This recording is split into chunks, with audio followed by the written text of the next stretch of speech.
All right. Good afternoon. Today, I'm here to share an update on programming that many Kentuckians rely upon. Right now, our state and our country are facing some real challenges. Here in Kentucky, we're facing a $305 million budget shortfall in our current fiscal year.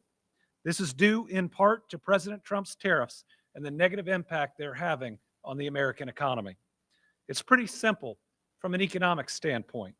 The higher the tariffs, the higher the inflation, and the less growth of the U.S. economy.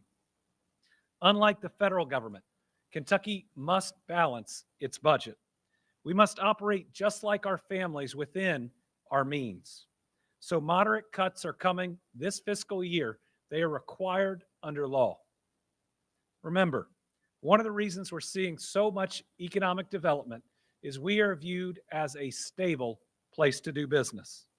All three major bond rating agencies that have upgraded us have said fiscal responsibility has been a hallmark of this administration.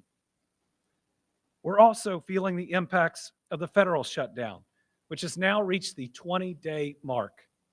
Funding has stopped or will stop for a number of important programs. The combination of these events will affect how we operate as a state. So today, I'm going to talk about three programs, the impacts we're seeing, and whether steps can be taken to help. We'll start with the Senior Meals Program.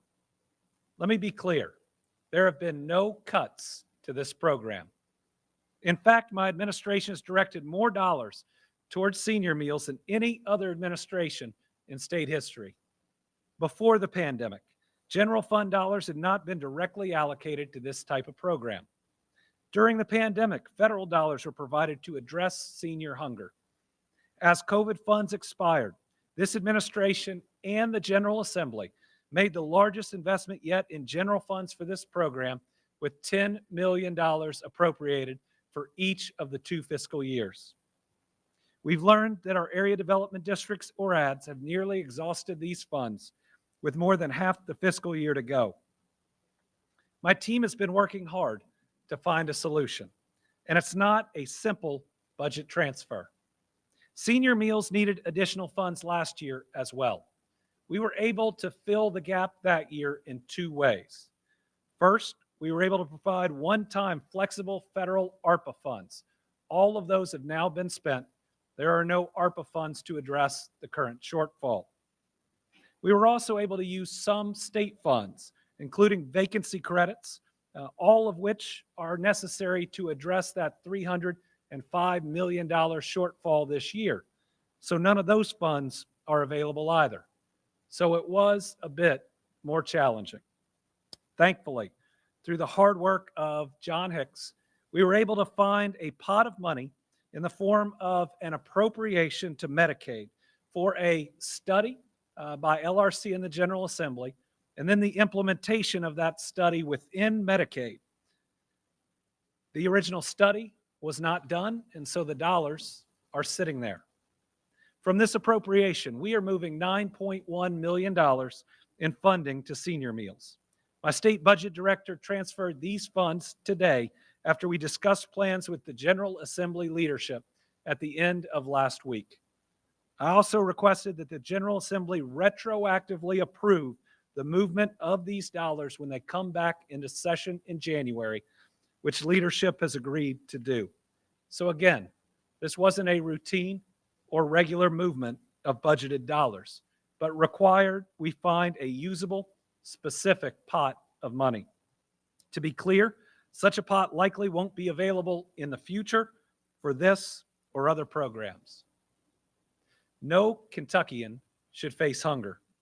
And while I'm glad we found a temporary solution, we must ensure that we understand our people's needs, as well as the cost controls and procedures for the senior meal program to appropriately budget and run these programs in the future. Because of that, in addition to the $9.1 million transfer, I'm also asking the Finance Cabinet to review the program with the ADS to ensure we provide sufficient future funding and are fiscally responsible at the same time. The Finance Cabinet will look at things like variation in cost per meal, what rules exist inside each program, and why the budgets vary oftentimes in similar populations. Ultimately, we must understand these variables to provide sufficient funding, because the way next year's budget is shaping up, the budgeted amount will likely be all that's available. Finally, I want to address the supermajority's wonderful change of heart, because I remember the past 3 years. I remember in March of 2022, when the supermajority ended the COVID emergency early, forfeiting $50 million in food assistance. At the time, I talked in many of the same terms that I've heard people recently talk. I said that children and seniors were going to go hungry. And because of that, I vetoed the bill and encouraged people to support our children and seniors. Yet that veto was overridden, and we lost out on $50 million of extra food for our people. Supermajority also openly supported the big, ugly bill, which will add $66 million in SNAP costs to Kentucky next year, undoubtedly lessening the food assistance that's going to be available for our citizens. But I'm always excited when people have a change of heart, when they come around to doing what's right, when they push out the red or blue and they say hunger is hunger, and we're going to support anybody who's fighting it, and we're going to oppose anyone of any party that's not doing enough, or we're going to encourage them to do more. So I'm excited that we can do even more to address hunger, and I hope to see these same public servants push back against the actions of the Trump administration that will increase hunger. Now, for an update on the federal shutdown, which is going into its 4th week. Several federally funded programs our people rely on are being impacted, and Kentuckians are about to be impacted directly. This includes the Temporary Assistance for Needy Families, or TANF program. TANF is where the state receives support from the U.S. Department of Health and Human Services to help struggling families for a limited period of time. We recently had to rebalance that help. Those benefits are a set amount of money, and we have to provide them to the families that qualify. Before 2023, we didn't have as many families. The federal government said, okay, provide more benefits, but knowing that if those families increased, that we would have to rebalance it. That's what happened, and thus the rebalancing happened. But here's the tough news of today. Kentucky has not received funding for the month of November from the federal government for TANF due to the shutdown. It appears, at least as of today, we will not receive those funds from the federal government. However, I can announce that Team Kentucky will cover TANF through the month of November. We'll use state funds to prevent any disruption in assistance for families in November. And families should use their current benefits as normal. We're able to cover this for November, but we cannot at this time make assurances for December, and that's unlikely. This is a temporary action with hope that the federal shutdown will end and that benefits will begin processing as normal soon. Unfortunately, the shutdown is also impacting SNAP. At this time, the U.S. Department of Agriculture has not authorized SNAP funding for November. In fact, in a letter, the Trump administration has ordered the federal government not pay out SNAP benefits for November, and states to not pay money to the vendors to pay out SNAP benefits for November. More than 600,000 Kentuckians rely on SNAP. That's 1 in 8 of our people, many of which are children. This is a scary and stressful time, and Team Kentucky is committed to processing benefits the moment the federal government provides the funds. Those Kentuckians who receive SNAP can continue using current benefits as normal for October. Folks can visit the resources on the screen for real-time information on where things stand. My hope is that the folks in D.C. will understand the American people are not a negotiating tool. Things like affordable health care, support for food, those aren't political props. They are nonpartisan issues our families need and deserve. At a time when more people are saying the American dream is out of reach, we need leaders to be focused on making life easier, not harder.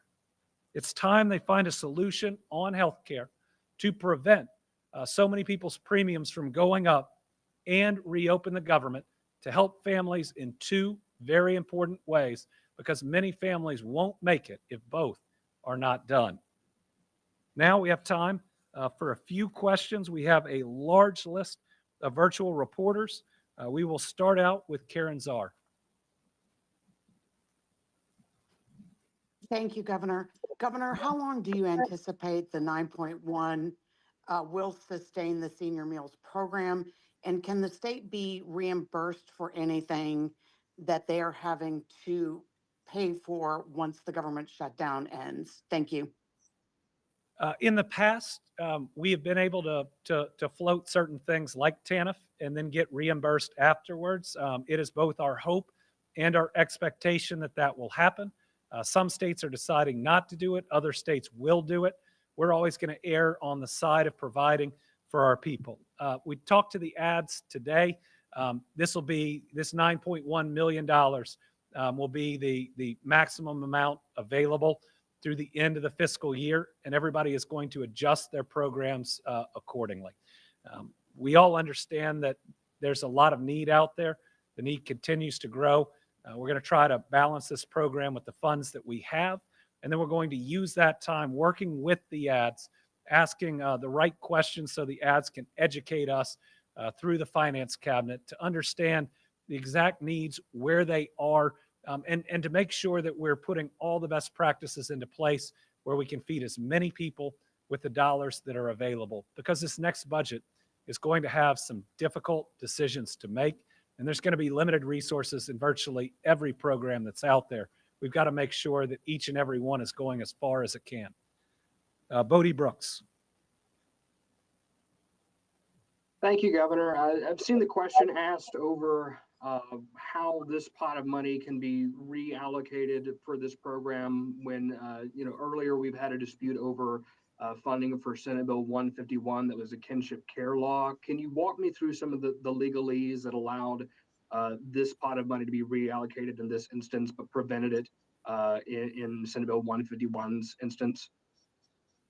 Yeah, this is one where the General Assembly is going to have to come back in afterwards and agree to pass legislation that after we've done it authorizes the transfer, which we think is at least likely needed in this situation. But what this is a program that we discovered that was going to be implemented. We had the dollars on our side to do the implementation, but the General Assembly had said, don't go forward with that until we have and approve a proposal. Well, that proposal didn't come. We've been told it's not coming, and thus we worked with them directly on this one. The piece on foster care payments, first, there's not just an extra $20 million that's there within that budget unit, and second, it is a direct set of payments that the General Assembly didn't put a single dollar into. This is one where there is a separate budgeted amount that, thanks to, again, this agreement, it took both the General Assembly and the executive branch that were able to fund. Jaron Von Runnen. Yes, Governor, thank you. So you said SNAP benefits will be processed the moment the shutdown ends, but for families grocery shopping next week, what immediate relief is available? Thank you. So next week, they'll still be covered, but I know we're talking about November. My hope is that either the federal government will find a way to fund SNAP, which I think there is an argument they can, with even with the government shut down, or the government will reopen in time for us to process those payments. But again, we've got a letter from the federal government where they're not sending the money. It's at least $100 million, and the letter says we're not to work with those vendors either. So it's a tough situation. It's one that we hope will be resolved earlier. My suggestion would be to go to every local community, to go to every local food bank, but this is one that's really going to hurt. And I hope the federal government can resolve it and ultimately put our people first. Tom Latek, Kentucky Today. Thank you, Governor, and good afternoon. Gotten several emails from the supermajority complaining about why it's taken so long for you to come up with a plan. Can you respond to that? Yeah, the two reasons that this was challenging is, number one, there was no ARPA funding available, which was available the last time. And number two, we have a $305 million budget deficit, which did not exist the last time either.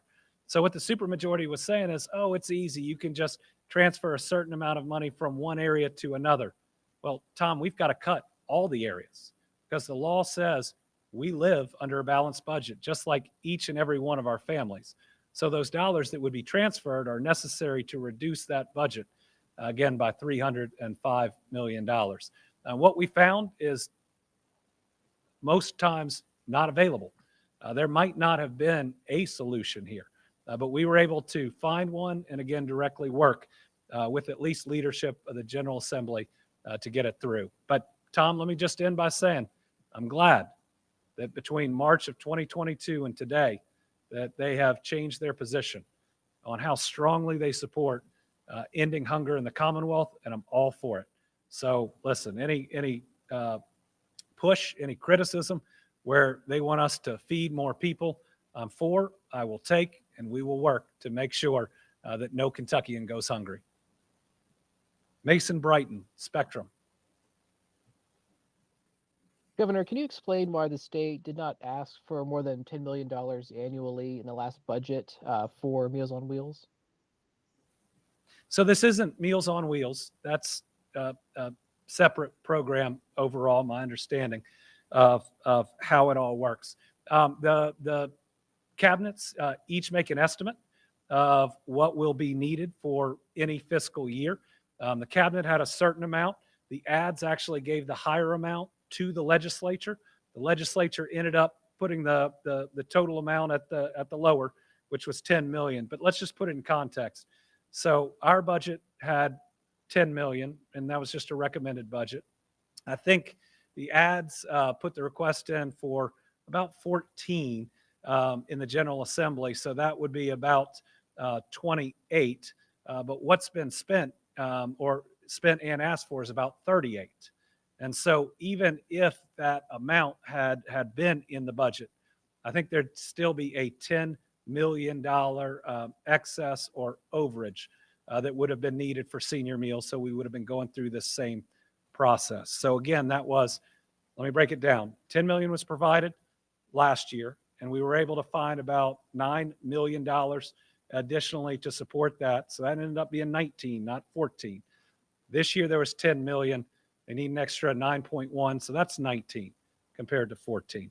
So again, the cost of this was in excess of any of the proposals that were out there, any of the asks that were out there, and would have taken the same steps that we've taken here. Sarah Ladd, Kentucky Lantern. Thank you so much. I'm about the meal program. If you could kind of walk us through a little bit about what needs to happen next session or in the future to keep this from happening again, keep the program sustainable. And then if you could clarify briefly the TANF funding supplement for the month of November, where is that coming from and what's that going to cost the state? Thank you so much. I'll get that to you from John. It's about $12 million that we're able to float primarily from, or at least partly from excess TANF funds we have right now to get us through that next month. But again, I want to make sure that I'm pretty clear in that December is going to be really challenging. To make sure we don't, well, this next budget, we are going to, between now and then, learn as much as we can about the internal operation of each of these programs at each of the ads to understand the cost per meal in each area of the state, any extra challenges, in transportation that they face, try to figure out if the current formula for sending out the money needs to be changed, because some ad districts are pretty close to budget and some are way over budget, which suggests either that the formula isn't taking into account some of the realities, or we just have policies and procedures that are different from ad district to ad district. There's going to be a set amount in the next budget, and we're going to have to tailor all the programs towards that, which means at a time when we don't have the amount of funding that we've had in the past, we may end up with a wait list again. I certainly hope we don't. But when you take $66 million out of SNAP, and remember, SNAP also helps to feed seniors, you just take a really big blow to the dollars that you have to ultimately provide food assistance for our people. Sylvia Goodman, Kentucky Public Radio. Hello, Governor. Obviously we're hearing right now about the senior meal programs and the cuts that are you've had to make to that, or changes to the funding. Obviously, this is a $300 million shortfall that's being estimated. What other programs in the short term will have to have funding changes? What is that going to look like until the session starts? And when are you going to release, I suppose, your suggestions for cuts for the rest of the fiscal year? So when we release the plan, it's not suggestions. It's a plan that will go into effect. So if you have a budget shortfall that is under 5% of the entire budget, which this one is under, then the executive branch is authorized to go ahead and address it. And that's what we're going to do. And we've got plans in from our cabinets, draft plans that we're reviewing, that we're working through with them. The cuts we'll make will go to the end of the fiscal year, which will be the middle of next year. So we have some time for that. We are going to do it as much as we can on things that don't affect programs themselves, but hopefully are either vacancy credits, different positions that we have not hired from that are in the budget, or different ways that we can cut costs. This is going to be a moderate budget reduction. It's one that we can handle. The next budget is going to be a lot harder, because if you look at the amount of revenue we're going to have is basically going to be flat. But when you look at the additional needs for education, healthcare, et cetera, those are going to be hundreds of millions of dollars more.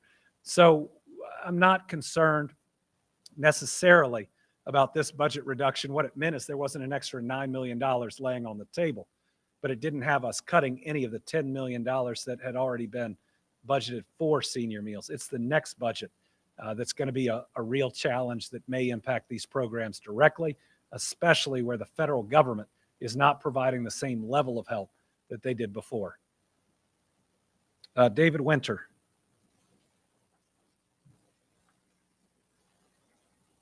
Thank you, Governor, for taking the question. You say that you want to close the gap between Democrats and Republicans. You're meeting tomorrow with Governor DeWine from Ohio. How does using terms like the big ugly bill help do that? Well, I think calling a cut to Medicaid that's going to devastate rural hospitals in Kentucky, kick 20,000 people off their jobs, you can't call it big beautiful bill. I mean, I'd take offense to that. No, I'm not calling Mike DeWine names, nor would I ever. We've worked together well, but I think I can talk about different pieces of legislation passed and how they're going to hurt our people. I mean, I think it's pretty ugly to cut $66 million of food assistance, and I hope you do too.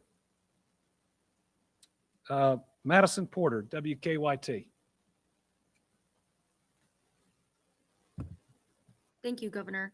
I apologize in advance if this is a repetitive question, but how will you ensure senior meal service fund allocation is a priority when looking into the next budget, now knowing that the $10 million wasn't enough?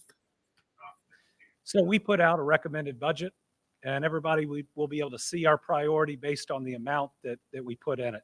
But I just want to say, whether it's the General Assembly or us, it's going to be really challenging in this next one. We have been able to have years where there is no wait list for senior meals, and that's just going to be tougher as we move forward. I hope that the General Assembly continues to want that to be as small as possible, or for there not to be a wait list. But it's going to be dollars for education, or dollars for healthcare, or dollars for meals. I mean, we're going to be deciding between a lot of really important things. Obviously, this is one of the most important, but I don't want to lessen the tough decisions that not only we're going to have to make in recommendations, but the General Assembly is going to have to make. And I'm going to want to make sure that during that process, I step back a little bit and see where different dollars are going. But this is one where, again, I know people have used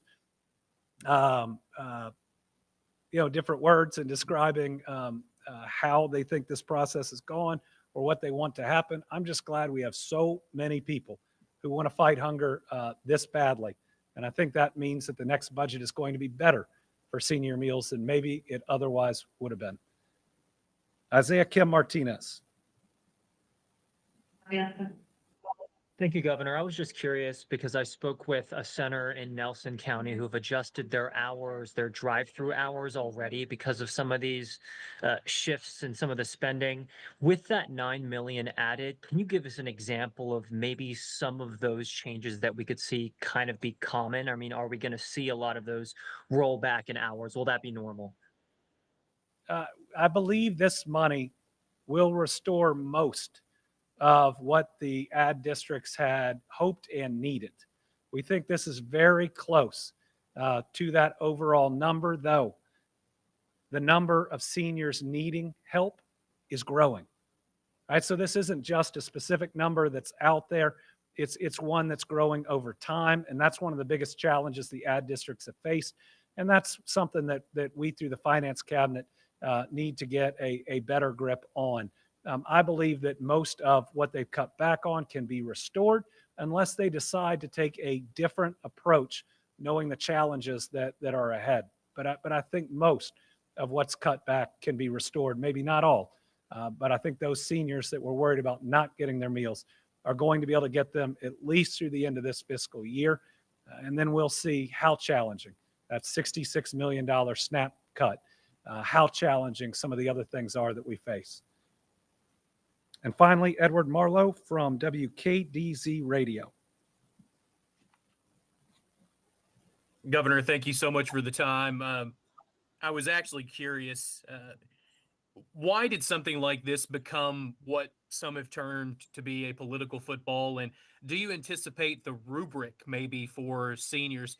A couple of ad development district authorities I spoke to said that almost everybody, if not everybody on these plans, were benefits. They fit the benefit criteria. Do you anticipate the criteria changing as you guys move forward with the 26-28 budget? Thank you for your time. Well, we want to check across ad districts about eligibility, about meals per individual, just about all those different pieces. But let me say our ad districts, they're passionate and they're helping people, and they want to help as many people as they can. And we want to do the best we can to provide the most resources we can in a fiscally responsible way to help as many people as we can. Now, the challenge in government is the challenge for a family. You got a budget and you got to live within it. And sometimes that means you don't get to do all the things that you want to and all the good that you want to. And I know this may have seemed like a political football. What I love about it is everybody wanted the same thing, to feed as many people as possible. And again, to see folks going from cutting $50 million in food aid to pushing really hard to increase it, that's a good thing. That's something we want to see going forward. That's something that I guess in March of 2022 was red or blue. And now is hopefully nonpartisan because they said, Governor, go find a solution. We did. Maybe they think we should have found it faster, but hey, we all want to feed more people. And that's what being a Kentuckian is all about. All right, we'll have a Team Kentucky update this Thursday where we'll talk about a lot of other things, but relief coming to our ad districts, to our seniors. We're going to be able to help with TANF this next month, but certainly for the SNAP program, please hope that the federal government can both get a solution to rising healthcare premiums so that those don't hit the American people and reopen this government. Thank you all very much.